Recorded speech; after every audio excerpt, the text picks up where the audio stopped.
Good morning everyone. कल अपन ने विलियन का पहला चैप्टर पढ़ा। पहले चैप्टर का पहला क्वेश्चन विलियन पढ़ा और उसकी तीनों अवस्थाओं में से ठोस अवस्था पढ़ी। अब हम पढ़ने जा रहे हैं विलियन की द्रव अवस्था, यानी कि द्रव विलयन किसे कहते हैं। तो वह विलयन जिसे हम द्रव अवस्था में प्राप्त करते हैं द्रव विलयन कहलाता है।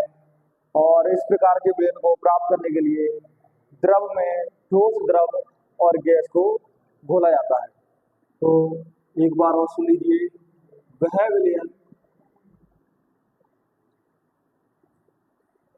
विलयन जिसे हम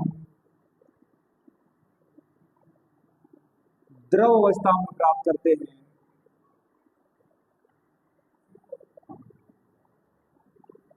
द्रव अवस्था में प्राप्त करते हैं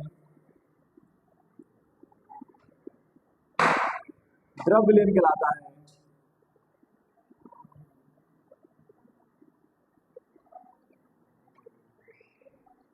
द्रव विलयन कहलाता है।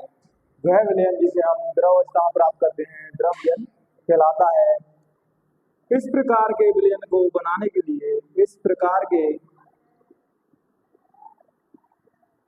विलयन को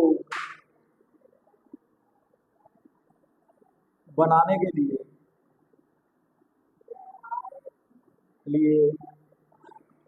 द्रव में ठोस द्रव या गैस को घोला जाता है।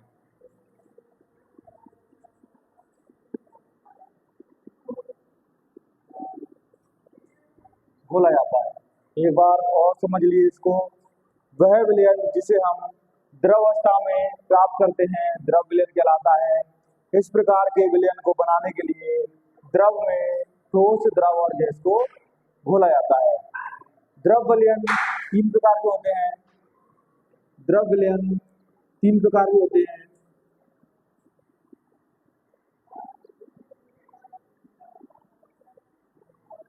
पहला है द्रव में विलयन।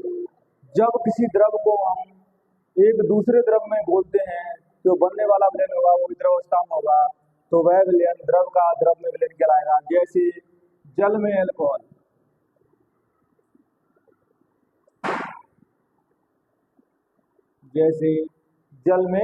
अल्कोहल, दूसरा विलयन है द्रव में ठोस। जब किसी द्रव में हम किसी ठोस को घोलते हैं तो बनने वाला विलयन द्रव विलयन होगा। जैसे जल में चीनी।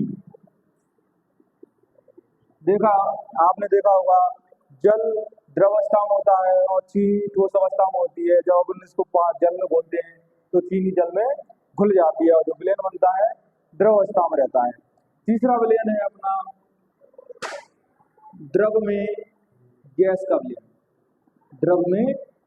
विलयन। ये होता है सोडा वाटर। होता है द्रव में गैस का विलयन सोडा वाटर। जैसे आपने ठंडे पेय पदार्थ पिए होंगे तो सोडा वाटर होता है, तो उसमें क्या होती है, सोडे में गैस घुली हुई होती है।